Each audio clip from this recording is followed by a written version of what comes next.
surprisingly, in that kind of a cozy relationship, it doesn't work. And they do have some self-imposed EMP standards, but they are for a reasonably light solar storm and would not come anywhere close to being able to withstand any kind of nuclear fallout. And really push back on the costs that would be involved. And the difficulty, it could be passed on to consumers at 20 cents per consumer per year, which I think most consumers, when they really understand that this would, keep their power on, not just in those extreme circumstances, but also help in storms and with vandalism and with these other. And keep millions from starving to death. Right. Billions potentially. I mean, these are global. I mean, in our country, not, but these certainly will be global issues, and there will be global competition for the very slow to build transformers that would fix them, right? And so, it's really important to recognize that everybody else will be going through the same thing at the same time. It's not like you can find a way to walk to outside of that area so that you can order something and bring it back in, right? In terms of rebuilding your grid. So potentially catastrophic, non-zero chance of it happening. I mean, 12% per decade is, and I should say that the EMP committee that Congress put in place and unfortunately was disbanded under President Obama, but prior to that, included really the intelligence community's best analysts based on all of the testing that they'd seen hostile countries do. Their estimate was 8 to 9 out of every 10 Americans could lose their life by the end of the first year, which is a staggering and almost impossible to believe estimate until you realize that, within, obviously at the outset, you have 500,000 people in the air at any given time on 1,000 flights, right? So that's lost right away.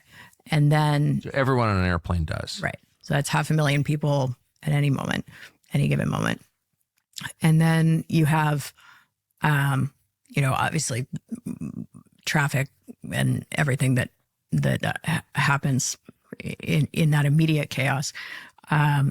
But very quickly after that, the SCADA systems begin to fail, and you have fire, you have flood. Within 72 hours, you have meltdown at all nuclear facilities. And then refrigeration has gone out at supermarkets and at the regional food warehouses. So the food supply ends.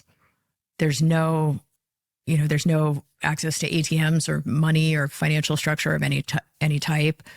No access to your prescription medications. No access to law enforcement, and no clean water and no food. So unless you have your Berkey that you can put lake water in, and a year's worth of food, and a way to protect yourself,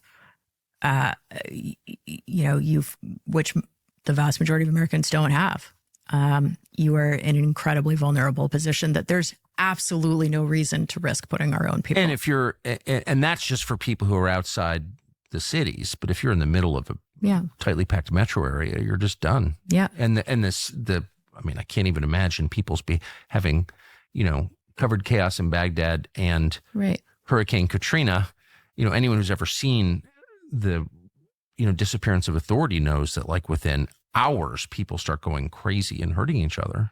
And you have your kids in your apartment, and how do you get them out, and how do you get them to safety, and where do you take them? And, the prospect of even rolling any kind of dice to put our own people in that situation, while then glibly taking the money that we could spend doing that and instead send it to arm Ukraine, when sending ballistic missiles into Russia using American satellites,